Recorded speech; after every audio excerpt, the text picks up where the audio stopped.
வணக்கங்க. உங்கள் அம்மா சமையல் மனத்துலேருந்து உங்கள் நளினி அம்மா பேசுகிறேன். இவ்வளோ நாள் நான் உடம்பு சரியில்லாத கொஞ்ச நாள் இருந்ததால் நான் வீடியோ போடவே இல்லை. இனிமேல் கரெக்டாக நான் வீடியோ போடுறேன். எங்கள் சேனலுக்கு சப்ஸ்கிரைப் பண்ணுங்க. தக்காளி சாதம் எப்படி செய்யறதுன்னு பார்க்கலாம். அதுக்கு பட்டை லவங்கம் போட்டுக்கணும். இப்போ வெங்காயமும் கருவேப்பிலையை போட்டு வதக்கணும்.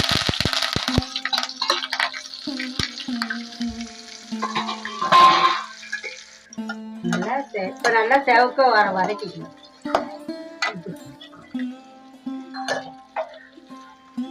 நல்லா ப்ரௌன் கலர்ல நல்லா வதக்கிக்கணும்.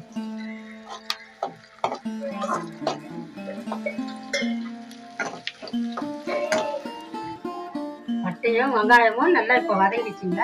இப்போ தக்காளி சேர்த்து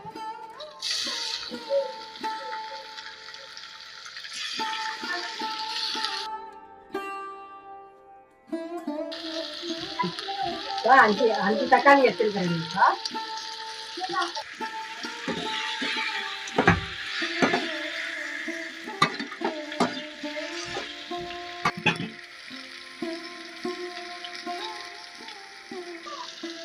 தக்காளி நல்லா வதங்கட்டும். தக்காளி நல்லா வதங்கட்டுங்க. நல்லா வதங்கினாதான் தக்காளி சாதம் நல்லா டேஸ்டாக இருக்கும்.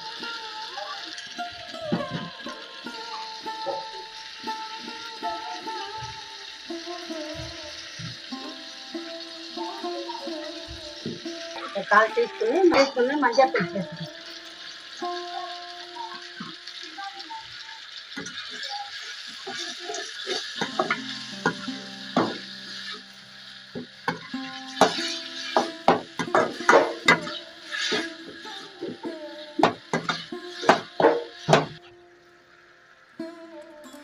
தக்காளி நல்லா வதங்கட்டோங்க. அதுக்கப்புறம் நம்ம மிளகாத்தூள் சேர்த்துக்கணும். ஏன்னா தக்காளி வாசனை வரும். இப்போ 2 டீஸ்பூன் மிளகாத்தூள் சேர்த்துக்கணும்.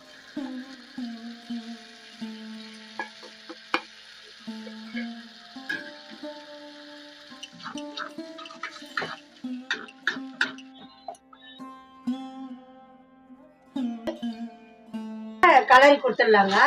அப்போதான் மிளகாத்தூள் அங்கங்கே இருக்காது, நல்லா மொத்தமாக வரும். சாப்பிட்றதுக்கும் டேஸ்டாக இருக்கும். தண்ணியே சேர்க்கலை இப்போ நான்.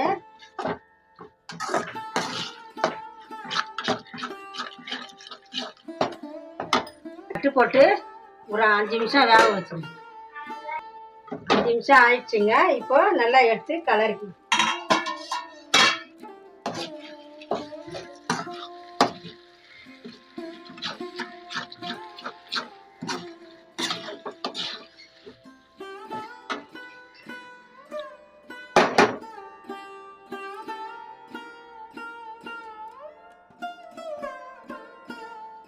தேவையான அளவு உப்பு சேர்த்துக்கலாம்.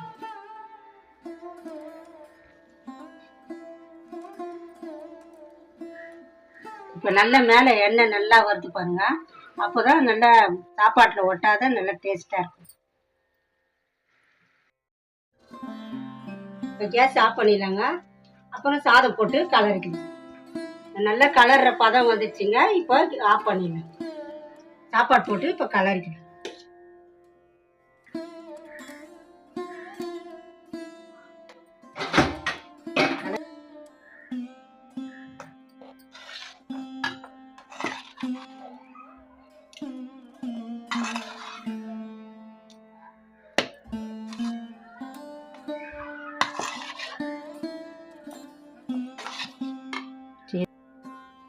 கலரும்போது கொஞ்சம் பார்த்துக்கோங்க. உப்பு கம்மியாக இருந்தால் கொஞ்சோண்டு லைட்டாக சால்ட்டு சேர்த்து.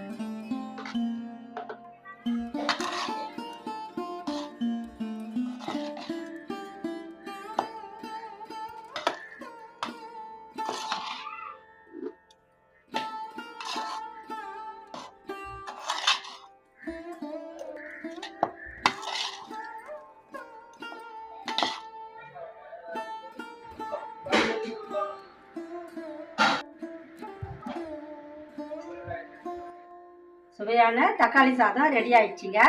செய்து பார்த்துட்டு மறக்காம சப்ஸ்கிரைப் பண்ணுங்க.